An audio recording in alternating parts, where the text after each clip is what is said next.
Once upon a time, in a faraway land, there lived a farmer with his 2 sons. He worked hard and looked after his farm, his cattle and orchard regularly.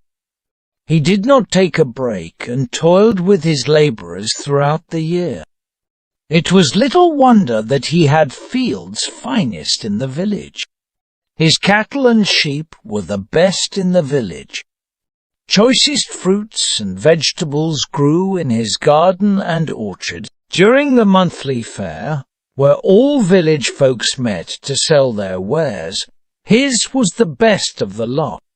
His neighbours envied and said, "There goes Manohar. His sons are fortunate to have him as a father. They are going to inherit all this when he dies." Manohar had 2 sons. The elder one was Ravi and the younger Hari. However, Manohar what could do with his farm, his land, and his cattle, he could not do with his sons. They were not interested in following their father's footsteps. Ravi was a warrior and was more interested in arms and fighting, while Hari liked music and the fiddle. Manohar secretly wished, "I wish I had a son who loved farms more than arms, and one who liked cattle better than fiddle." He worried about what will happen to his lands, but decided he had to go with what he had, and hoped for the best. One day, he asked his sons, "What is it that you want to do in life?"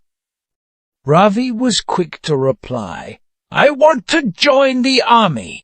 I want to serve the country and make you proud."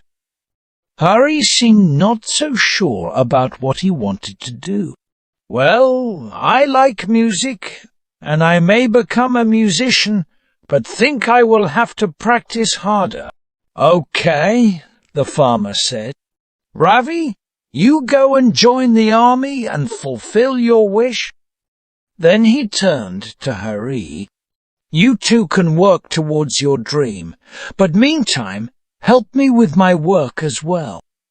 So Ravi left and Hari stayed back with his father, occasionally helping him in his daily chores, but mostly dreaming about his musical future.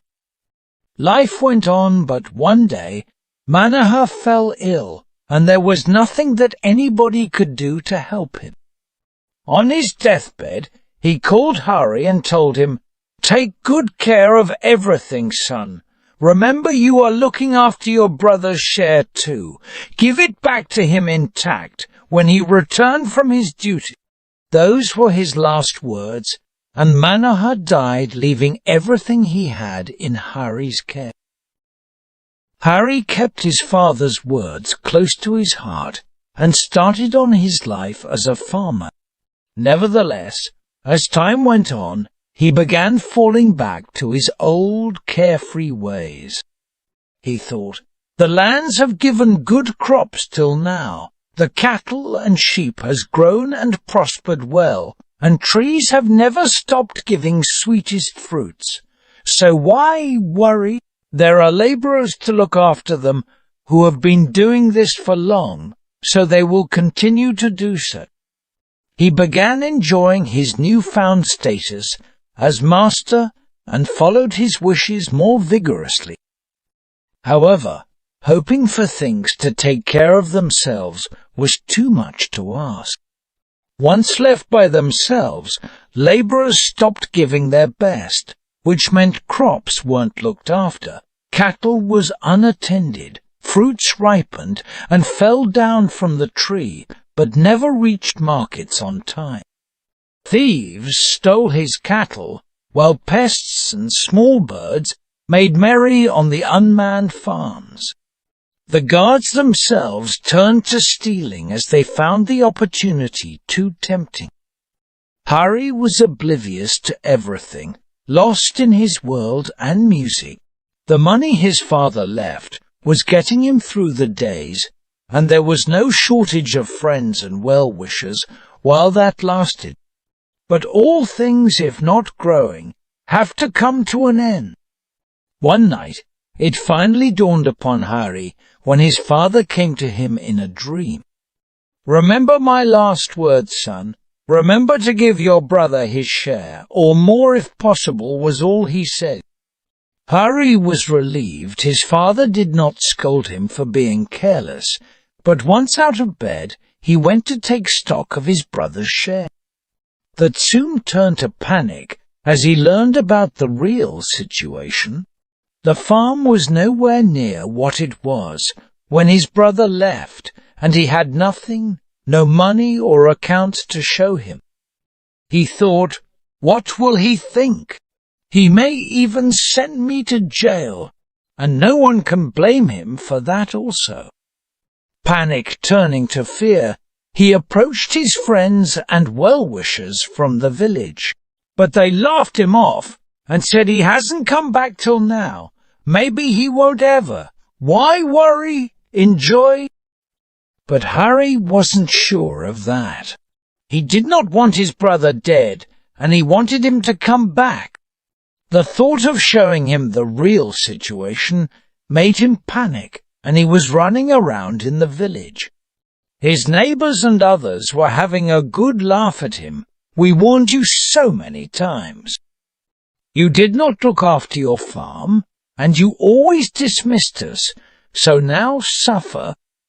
Nobody came forward to help him, and they were all happy at his misery, and he couldn't blame them also for his own wrongdoings. There was one shepherd boy in the crowd who was considered a simpleton by everybody, but only he gave something which seemed like a solution to Harry. The boy said, "Master, why don't you go to the old lady on the mountains who can do magic? Who knows, she may bring your lost fortunes back through magic." For once, Harry took serious notice of the shepherd boy and climbed up the mountain. The old woman lived in a cave-like house, too old to even move around, but her ears seemed all right. She listened to his whole story. "Please help me, old woman, bring my fortunes back. I will ever be grateful," Harry pleaded. The old woman took time to think, then went inside, and when she came back, she had a small box in her hand with a tiny hole on top. The box was locked and welded with brass strips. She handed the box to Harry and said, "Every day, before sunrise, shake 1 grain of magic dust on all corners of your land and watch the magic happening." Harry's relief was beyond words. He took the magic box, thanked the old woman, and quickly left for home. Next day he woke up earlier than he had ever done and went with the box to the fields and started the routine as the lady said. But while doing it, he noticed the crops were half uncut in the fields. He also noticed the cut ones had not been taken inside or properly dried, and his labourers were sleeping comfortably. Beginning to get angry, Harry woke them up and sent them off to fields with instructions to do their job properly. He repeated the same routine in the cattle sheds and orchards. Harry had to shout them off the beds and chase them to start on their duties. Labourers were shocked and whispered to each other, "The master in the field, now God saves us." This routine was repeated every day. Harry went on shaking his magic dust in fields, and his labourers had to keep up with him. Every day he found items that were left unattended and made sure it was taken care of. He was waiting for the magic to happen, but unknowingly he was making it happen. Within time, his farm, orchards and cattle began to prosper and seemed well on the way to the state when his father was alive. Unfortunately, his brother never came returned. He may have been killed in the war, but the good times came back for Harry. He got married to a good girl and had 2 sons.